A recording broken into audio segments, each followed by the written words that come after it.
on a eu le goût de mettre ensemble des femmes croyantes chrétiennes et musulmanes.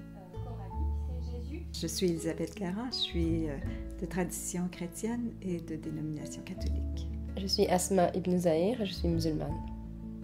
Le groupe est quand même né dans un contexte de débats sociaux sur le sujet de la laïcité, de la place de la religion dans l'espace public, etc.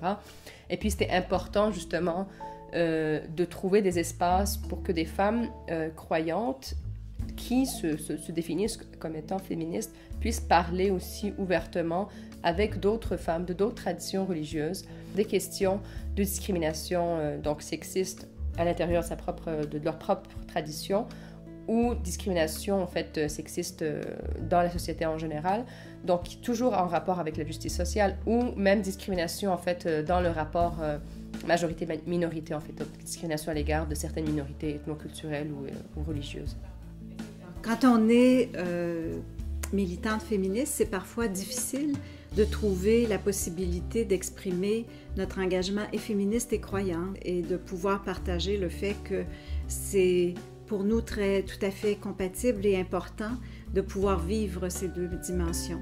Il y a des participantes, il y a du milieu académique, communautaire, du milieu des affaires.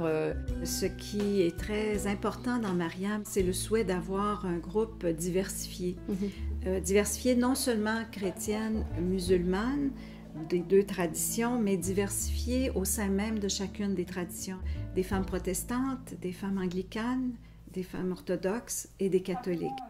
Je m'appelle Angélica Piché, je suis pasteur ordonnée dans l'Église unie du Canada. Je fais partie de ce groupe de dialogue interreligieux entre femmes musulmanes et femmes chrétiennes. Avec le temps, nous découvrons que nous avons beaucoup en commun. D'abord, nous sommes toutes femmes, nous sommes croyantes dans une société qui est assez hésitante aujourd'hui de donner de la valeur à la religion. Les participantes qui sont là, il y a des sunnites, il y a des chiites et il y a aussi des femmes qui sont sunnites mais qui sont impliquées beaucoup plus dans les voies soufis. Donc ça crée vraiment une variation en fait, d'opinions, de courants, de points de vue. Mon nom est Samia Amor, je suis musulmane. Ce qui m'a motivée à rejoindre ce groupe, c'est que je perçois que le dialogue interreligieux est une nécessité entre chrétiennes et musulmanes. C'est une nécessité tout simplement parce que autant les musulmanes que les chrétiennes connaissent sous des formes variées un vécu similaire. Et elles possèdent un objectif commun, donc qui est celui de participer à un changement de regard, un changement de mentalité, afin de pouvoir justement établir une égalité entre les humains.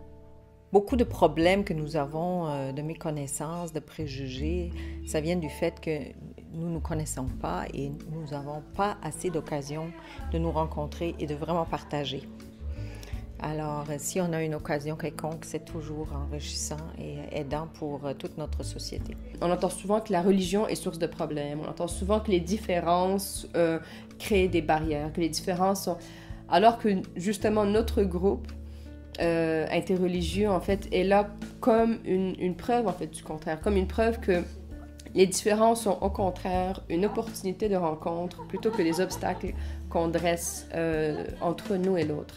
Et je pense que ça, c'est quelque chose d'important dans notre société, de considérer que la pratique religieuse peut être une source de compréhension du monde, de recherche, d'intérêt pour aller plus loin et pour apporter quelque chose d'éclairant et non pas d'aliénant.